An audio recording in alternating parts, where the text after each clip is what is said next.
histories. We think it's important to think about the state of monuments in this country right now and memorials.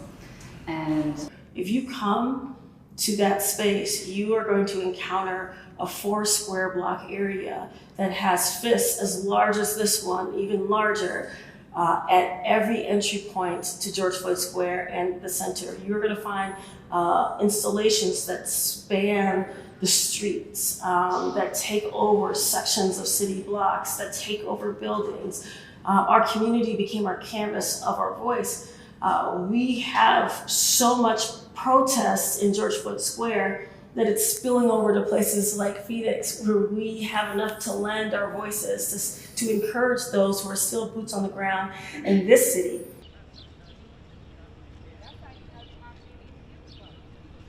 For over a year in Minneapolis, the streets were closed and the community held space. We as neighbors held space in protest because we deeply believe that there should be no more lynchings in this country.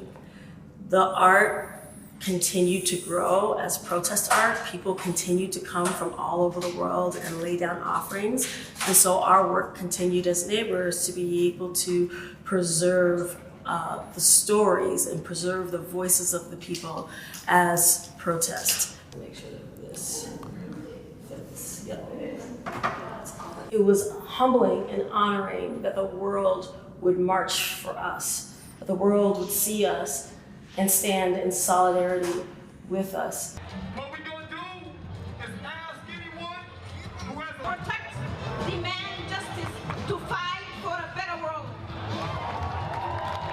Our purpose is to be able to create spaces that remind people that the work is not over. Yeah, they're called clips.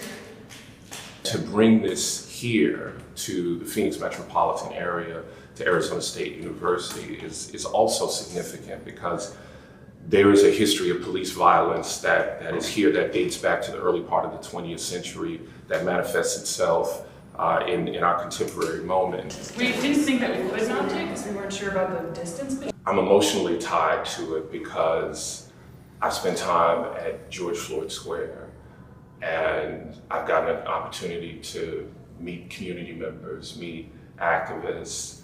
I was actually sitting in a research library when I first heard about George Floyd's murder, and I was in Minneapolis.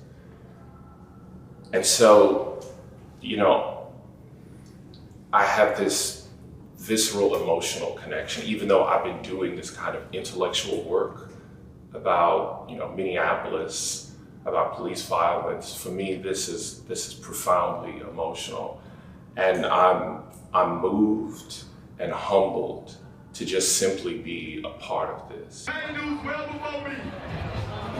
And just like I advised brother. And this really aligns with our mission to send